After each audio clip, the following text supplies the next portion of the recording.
Deccan kitchen hotel కూల్చివేత ఘటనలో hero Daggubati Venkatesh, నిర్మాత దగ్గుబాటి సురేష్ బాబు, హీరో రానాపై కేసు నమోదు చేయాలని నాంపల్లి కోర్టు ఆదేశించింది.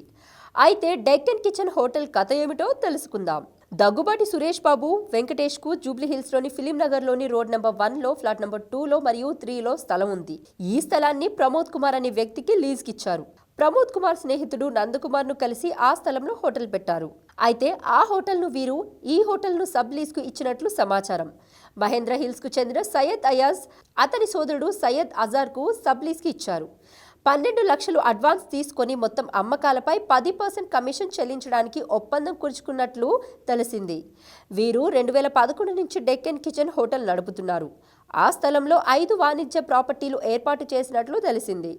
డెక్కన్ కిచెన్, స్క్రీమ్, ఒక ice cream parlour, barista, government, gadget స్టోర్లు ఏర్పాటు చేశారు. అయితే ఒప్పందం ప్రకారం ఆ స్థలంలో కొత్త కట్టడాలు సబ్లీజ్కు ఇవ్వడానికి అనుమతి లేదు. యజమానుల అనుమతితోనే ఏదైనా చేయాలి. కానీ స్థలాన్ని సబ్లీజ్కు ఇవ్వడంతో దగ్గుబాటి సోదరులు కోర్టును ఆశ్రయించారు. అయితే నందకుమార్ కోర్టుకు వెళ్లి స్టే తెచ్చుకున్నారు. ఆ తర్వాత అతను ఫామ్ హౌస్ ఎమ్మెల్యే కొనుగోలు కేసులో అరెస్ట్ అయ్యారు. ఆ తర్వాత డెక్కన్ కిచెన్ హోటల్ను జీహెచ్ఎంసీ కూల్చివేసింది. జైలు నుంచి బయటకు వచ్చిన నందకుమార్ దీనిపై కోర్టుకు వెళ్లారు.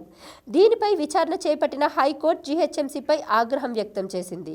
తాజాగా నందకుమార్, దగ్గుబాటి సురేష్ బాబు, వెంకటేష్, రానాపై పోలీసులకు ఫిర్యాదు చేశారు. అలాగే హోటల్ కూల్చివేతపై వీరిపై కేసు నమోదు చేసేలా ఆదేశాలని నాంపల్లి కోర్టును ఆశ్రయించారు.